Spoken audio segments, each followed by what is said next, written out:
Taklim kita hari ini melanjutkan risalah sebelumnya. Sitata asaliba lil ailajin nafsi yisufi. 6 cara menyembuhkan psikoterapi tasawuf. Yang kita bahas yang pertama perkara inabah. Psikoterapi inabah ada 2 part, kita coba taklimkan, mudah-mudahan menjadi amalan. Langsung ke tajuk risalah.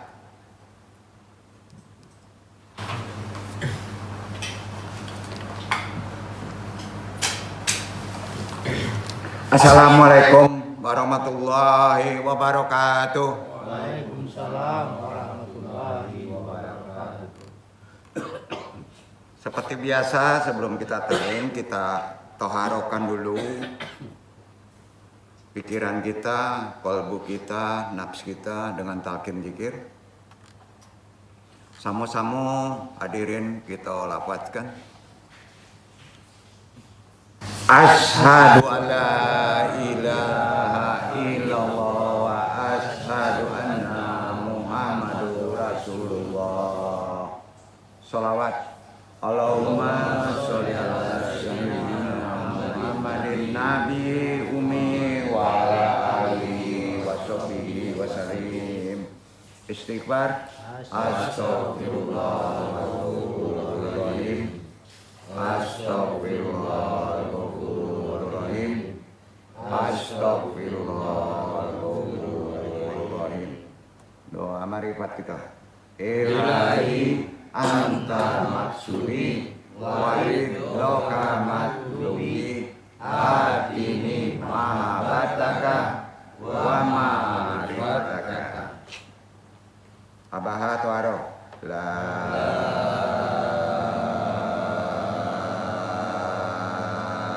ilaha illallah.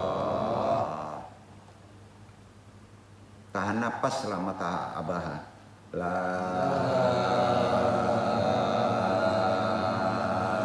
ilaha illallah.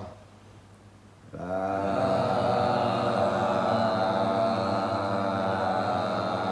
ilaha illallah.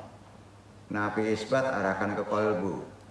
La ilaha illallah. La ilaha illallah. La ilaha illallah. La ilaha illallah. La ilaha illallah. La ilaha illallah. La ilaha illallah. La ilaha illallah. La ilaha illallah. La ilaha illallah. La ilaha illallah. La ilaha illallah. La ilaha illallah. La ilaha illallah. La ilaha illallah. La ilaha illallah. La ilaha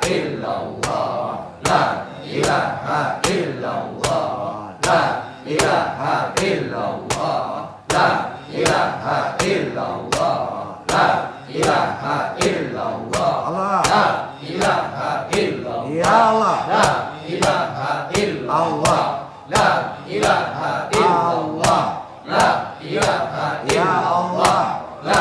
ilaha illallah. La ilaha illallah. La ilaha illallah. La ilaha illallah. La ilaha illallah. La ilaha illallah. La ilaha illallah. La ilaha illallah. La ilaha illallah. La ilaha illallah. La ilaha illallah. La ilaha illallah. La ilaha illallah. La ilaha illallah. La ilaha illallah. Ya Allah. La ilaha illallah. La ilaha illallah. La ilaha illallah. La ilaha illallah. La ilaha illallah.